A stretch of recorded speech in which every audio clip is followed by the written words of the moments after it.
Sadly,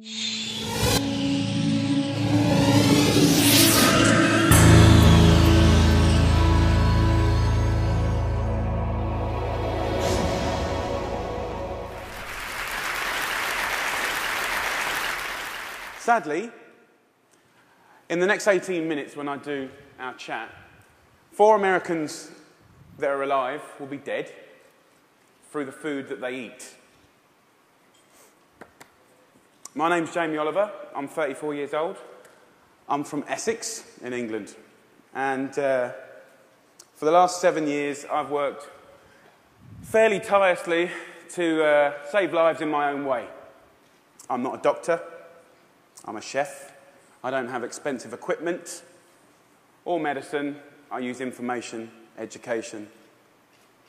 I profoundly believe that the power of food has a primal place in our homes that binds us to the best bits of life. We have an awful, awful reality right now. America, you're at the top of your game. This is one of the most unhealthy countries in the world. Can I please just see a raise of hands for how many of you have children in this room today? Please put your hands up. Aunties, uncles, you can continue to put your hands up. Aunties and uncles as well? Most of you. Okay. We, the adults of the last 4 generations, have blessed our children with the destiny of a shorter lifespan than their own parents. Your child will live a life 10 years younger than you because of the landscape of food that we've built around them.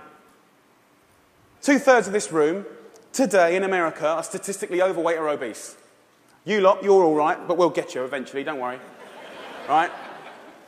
The statistics of bad health are clear, very clear. We spend our lives being paranoid about death, murder, homicide, you name it. It's on the front page of every paper, CNN. Look at homicide at the bottom, for God's sake. Right?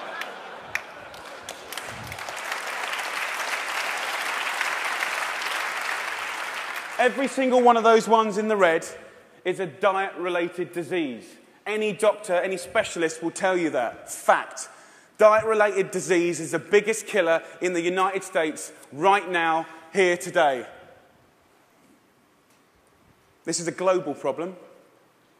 It's a catastrophe. It's sweeping the world. England is right behind you, as usual.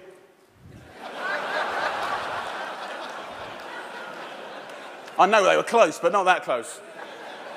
We need a revolution. Mexico, Australia, Germany, India, China, all have massive problems with obesity and bad health. Think about smoking. It costs way less than obesity now. Obesity costs you Americans 10% of your healthcare bills, $150 billion a year. In 10 years, it's set to double, $300 billion a year. And let's be honest, guys, you ain't got that cash. I came here to start a food revolution that I so profoundly believe in. We need it. The time is now. We're in a tipping point moment. I've been doing this for 7 years. I've been trying in America for 7 years. Now is the time when it's ripe. Ripe for the picking. I went to the eye of a storm. I went to West Virginia, the most unhealthy state in America. Or it was last year. We've got a new one this year, but we'll work on that next season. Huntington, West Virginia, beautiful town. I wanted to put heart and soul and people, your public, around the statistics that we've become so used to. I want to introduce you to some of the people that I care about, your public, your children. I want to show a picture of my friend Brittany. She's 16 years old. She's got 6 years to live because of the food that she's eaten. She's the 3rd generation of Americans that hasn't grown up in a food environment where they've been taught to cook at home or in school, or her mum, or her mum's mum. She has 6 years to live. She's eating her liver to death. Stacey, the Edwards family. This is a normal family, guys. Stacey does her best, but she's 3rd generation as well. She was never taught to cook at home or at school. The family's obese. Justin here, 12 years old, he's 350 pounds. He gets bullied, for God's sake. The daughter there, Katie, she's 4 years old. She's obese before she even gets to primary school. Marissa, she's all right. She's one of your lot. But you know what? Her father, who was obese, died in her arms. And then the second most important man in her life, her uncle, died of obesity. And now her stepdad is obese. You see, the thing is, obesity and diet-related disease doesn't just hurt the people that have it, it's all of their friends, families, brothers, sisters. Pastor Steve, an inspirational man, one of my early allies in Huntington, West Virginia. He's at the sharp knife edge of this problem. He has to bury the people, okay? And he's fed up with it. He's fed up with burying his friends, his family, his community. Come winter, 3 times as many people die. He's sick of it. This is preventable disease, waste of life. By the way, this is what they get buried in. We're not geared up to do this. Can't even get them out the door, and I'm being serious. Can't even get them there, forklift. Okay, I see it as a triangle, okay? This is our landscape of food. I need you to understand it. You've probably heard all this before, but let's just go back over it. Over the last 30 years, what's happened that's ripped the heart out of this country? Let's be frank and honest. Well, modern day life. Let's start with the main street. Fast food has taken over the whole country, we know that. The big brands are some of the most important powers, powerful powers in this country. Supermarkets as well. Big companies, big companies.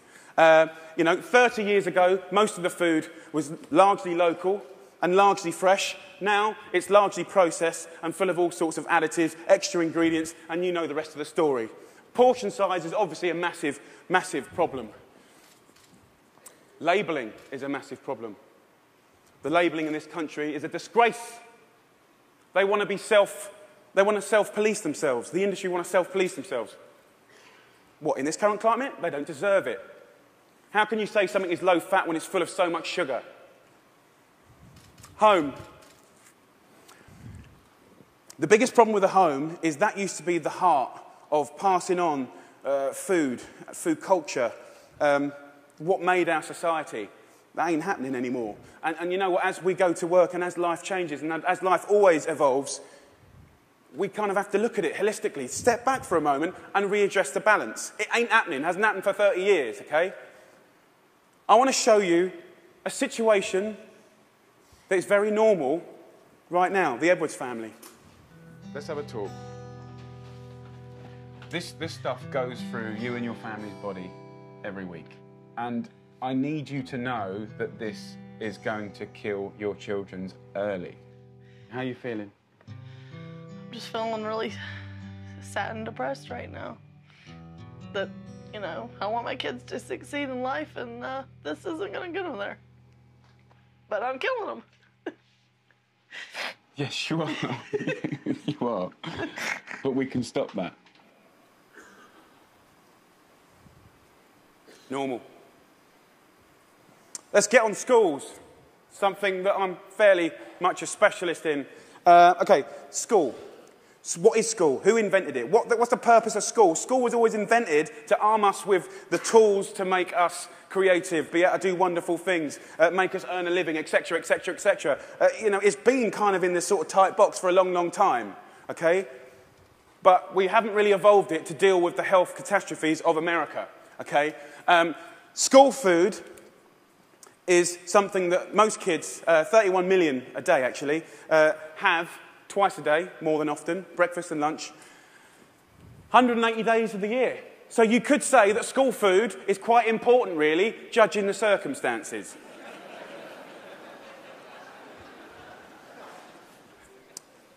Before I crack into my rant, which I'm sure you're waiting for, I need to say one thing, and it's so important in hopefully the magic that happens and unfolds in the next 3 months. The lunch ladies, the lunch cooks of America, I offer myself as their ambassador. I'm not slagging them off. They're doing the best they can do. They're doing their best. But they're doing what they're told, and what they're being told to do is wrong. The system is highly run by accountants. there's not enough or any food knowledgeable people in the business, there's a problem. If you're not a food expert and you've got tight budgets and it's getting tighter, then you can't be creative. You can't duck and dive and write different things around things. If you're an accountant and a box ticker, the only thing you can do in these circumstances is buy cheaper shit. Now, the reality is the food that your kids get every day is fast food. It's highly processed. There's not enough fresh food in there at all. You know, the amount of additives, E-numbers, ingredients you wouldn't believe. There's not enough veggies at all. French fries are considered a vegetable. Pizza for breakfast. They don't even get given crockery. Knives and forks, no, they're too dangerous. There's scissors in the classroom, but knives and forks, no. And the way I look at it is if you don't have knives and forks in your school, you're purely endorsing, from a state level, fast food, because it's handheld. And yes, by the way, it is fast food. It's sloppy joes, it's burgers, it's wieners, it's pizzas, it's all of that stuff. 10% of what we spend on healthcare, as I said earlier, is on obesity, and it's going to double. We're not teaching our kids. There's no statutory right to teach kids about food, elementary or secondary school, okay? We don't teach kids about food, right? And this is a little clip from an elementary school, which is very common in England. Who knows what this is? Potatoes. Potato? So you think these are potatoes? Do you know what that is? Do you know what that is? Broccoli. What about this? Our good old friend. Do you know what this is, honey? Celery. No. What do you think it is, darling? Onion. Onion, no. Immediately you get a really clear sense of, do the kids know anything about where food comes from? Who knows what that is? Pear. What do you think this is? I don't know. If the kids don't know what stuff is, then they will never eat it. Normal. England and America. England and America. Guess what fixed that? Guess what fixed that? 2 one-hour sessions. We've got to start teaching our kids about food in schools, period.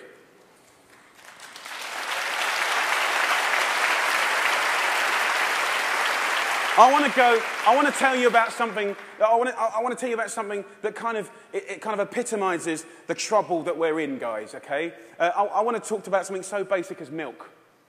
Every kid has the right to milk at school. Your kids will be having milk at school, breakfast and lunch, right? They'll be having 2 bottles, okay? And most kids do. But milk ain't good enough anymore because someone at the milk board, right, and don't get me wrong, I support milk, but someone at the milk board probably paid a lot of money for some geezer to work out that if you put loads of flavourings and colourings and sugar in milk, right, more kids will drink it. Yeah.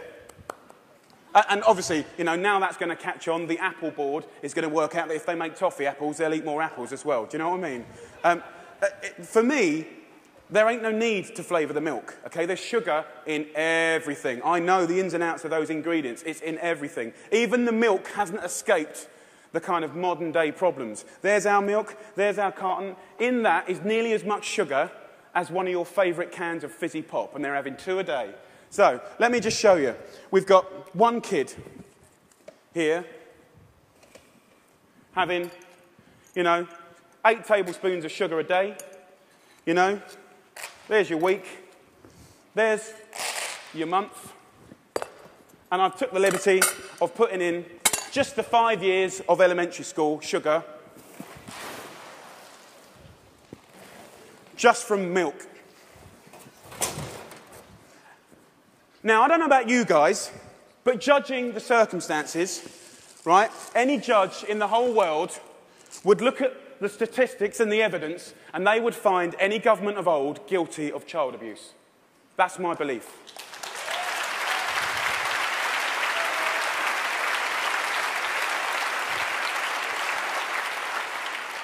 Now, if I came up here, and I wish I could come up here today, and hang a cure for AIDS or cancer, you'd be fighting and scrambling to get to me.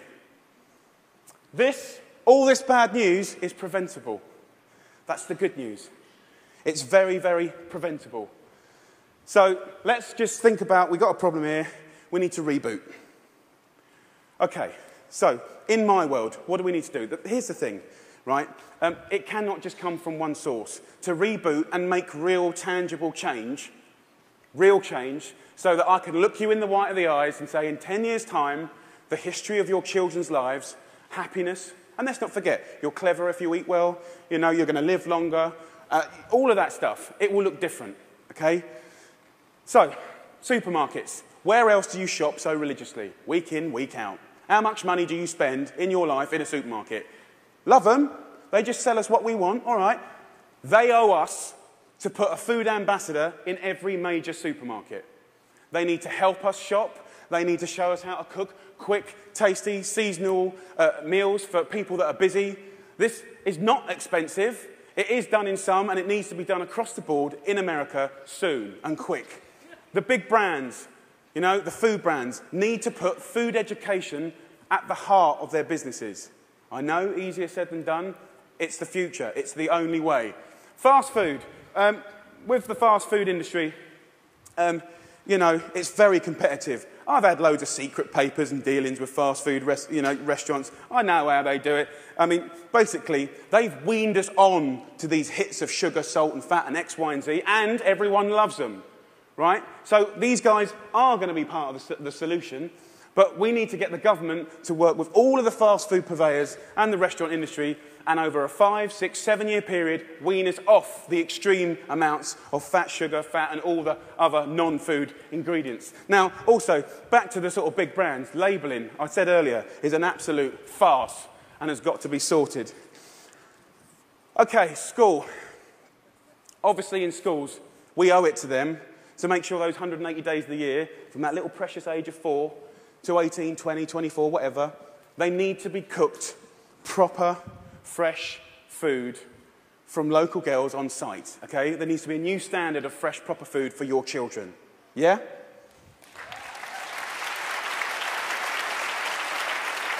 Under the circumstances, it's profoundly important that every single American child leaves school knowing how to cook 10 recipes that will save their life. Life skills.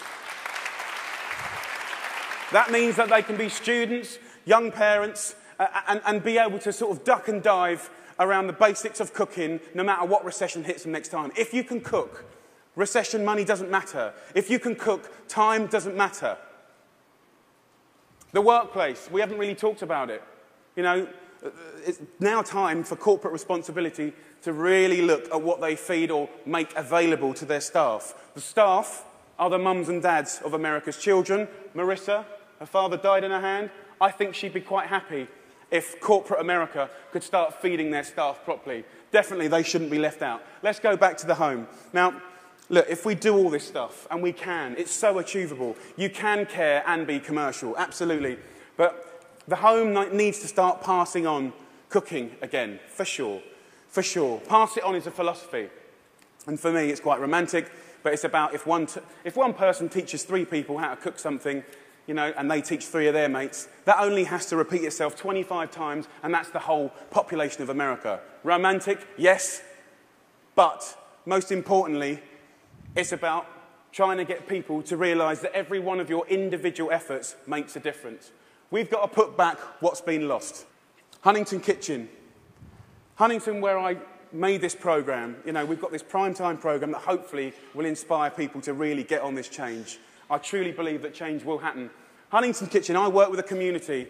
I worked in the schools. I found local sustainable funding to get every single school in the area from the junk onto the fresh food. $6.5 grand per school. That's all it takes, $6.5 grand per school. The kitchen is 25 grand a month, okay? This can do 5,000 people a year, which is 10% of their population, and it's people on people. You know, it's local cooks teaching local people. It's free cooking lessons, guys. Free cooking lessons in the main street. This is real tangible change. Real tangible change. Around America, if we just look back now, there's plenty of wonderful things going on. There's plenty of beautiful things going on. There are angels around America doing great things in schools, farm-to-school setups, garden setups, education. There are amazing people doing this already. The problem is they all want to roll out what they're doing to the next school and the next, but there's no cash.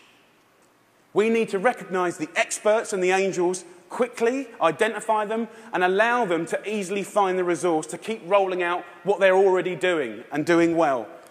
Businesses of America need to support Mrs. Obama to do the things that she wants to do.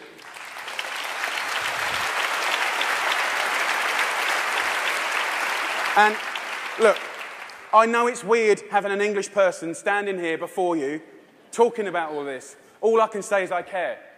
I'm a father, and I love this country. And I believe truly, actually, that if change can be made in this country, beautiful things will happen around the world. If America does it, I believe other people will follow. It's incredibly important.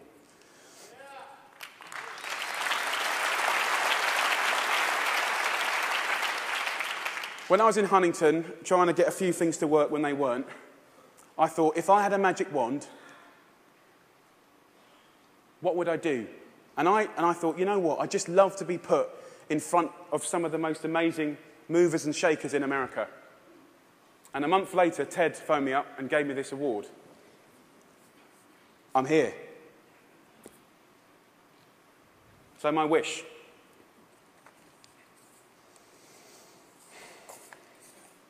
Dyslexic, so I'm a bit slow.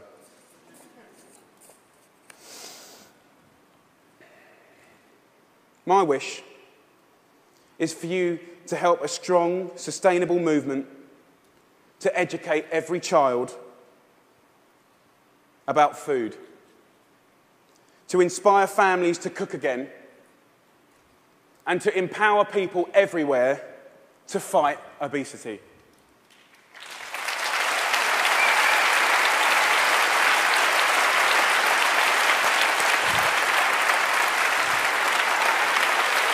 Thank you.